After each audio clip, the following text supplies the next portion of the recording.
Hello, my name is Nate. Welcome to my art channel. Excuse my voice tonight. I have been sick with a sinus infection for the last week and a half, and I haven't painted at all. So I'm really happy to be getting back into the studio. I think I'm 90% there, but my voice is a little weird, so I apologize. So I'm not going to do a lot of talking. I'm just going to walk you through it.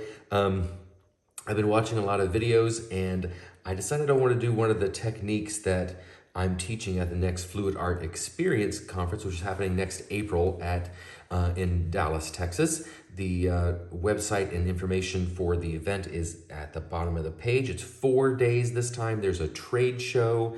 I think there's 9 or 10 artists who are teaching like myself, and it's going to be a lot of fun. And so I want to do one of those techniques that I'm going to be teaching, and the technique I decided on is the reverse flower dip, because I want to do something very Christmassy. So I've picked some kind of classic Christmas colors. I have, this is JoSonja Pale Gold. This is Quinacridone Magenta. And this is my pearl mix. Instead of usually, I use Deco Art Satin Enamels, but this time I decided to try it with Vallejo Pearl Medium and Artist Loft Soft Body White. I've never tried this.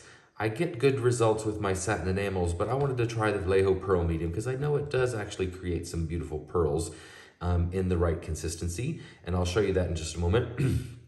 And my base coat color, and I'll also be using this in the pour too. This is Arteza Bordeaux Red. So a nice deep red color for the background. And then these colors, the magenta and the white should make some pretty pink. I'm going for kind of one of those tricolor poinsettias is the inspiration for this. So let me show you the consistency that we're going for here tonight. This is, it leaves just the tiniest little mound before it disappears. So it doesn't really indent when I drizzle it off the stir stick. It does leave a little mound, but it disappears very quickly. It doesn't mound and mound and mound on top of itself like a thicker consistency. This is a surprisingly thin consistency, but the reason it works is because at a thin consistency, it allows those pearls to develop between the layers of color. So I do not have any paper towels or napkins that are large enough for this 12 by 12 deep edge canvas. So I am once again going to use a bandana. It's very flexible, but it also allows for the air to escape through the fabric. And I will spritz this with a little bit of water to make it a little more flexible. And so I'm going to use my little dessert flower cup here and put it right here in the center. And then we're just going to pour these colors one at a time. And I'll use my skewer to draw out some lines in the flowers. And put the bandana on top, and then I'll pull it up corner to corner and then side to side directly into the middle, and then try and pull it straight up. Catch the drip.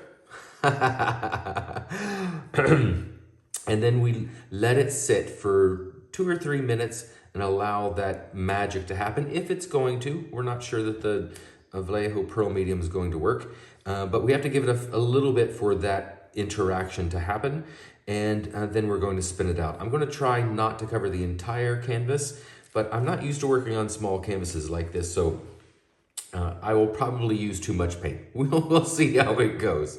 So I'm just going to move that out of the way. Oh, actually, I need to put my base coat down first. Okay. We're just going to put some of this on here and then spin it out. You can see that I've already pre-painted my canvas. I don't need to cover the entire thing, and I want to reserve some in case I want to do some touch-ups. When I do the dip, it will remove some of this, so make sure you reserve some of your base coat to cover up corners that might get exposed when I remove the bandana, or the paper towel, or the napkin, or whatever it is that you're using. So we're just going to tilt this around now. I don't need to cover the entire surface. I just want a smooth surface. I'm not using a palette knife or a spatula or anything to spread this paint because I want a clean surface, a smooth surface to work with. Because when I put the colors down, if there's any lines left over from, say, a spatula or a palette knife, it can affect how the shape of the flower that I create. So we'll put that right back in the center, and we'll put our flower cup back on. And we'll just spin again to make sure it's close to the center. That's pretty close. I might move it just a little bit. I could use a string corner to corner to find my center, but I usually get close eyeballing when it's a small canvas like this. Okay, so the first color I want to put down is the white.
have the reverse flower dip. Isn't she pretty?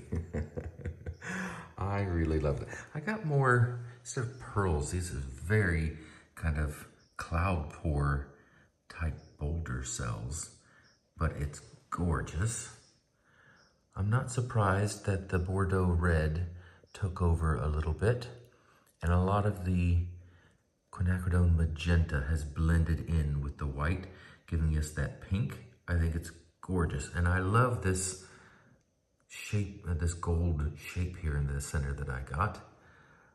I would normally do a little dip in the center to bring it all together, but I really love that shape, so I'm going to leave it that way. So I think, tell me what you think. I think I prefer the satin enamel pearls, but I think this is really pretty too. So you guys let me know what you think in the comments. I'm pretty happy with this, and it feels very festive. So can I be the first person to say happy holidays to y'all? Thank you very much for watching. I hope you enjoyed this, and I hope you come paint with me at the Flute Art Experience next April. That link is in the description box below. And go mix up some paints and be fearless.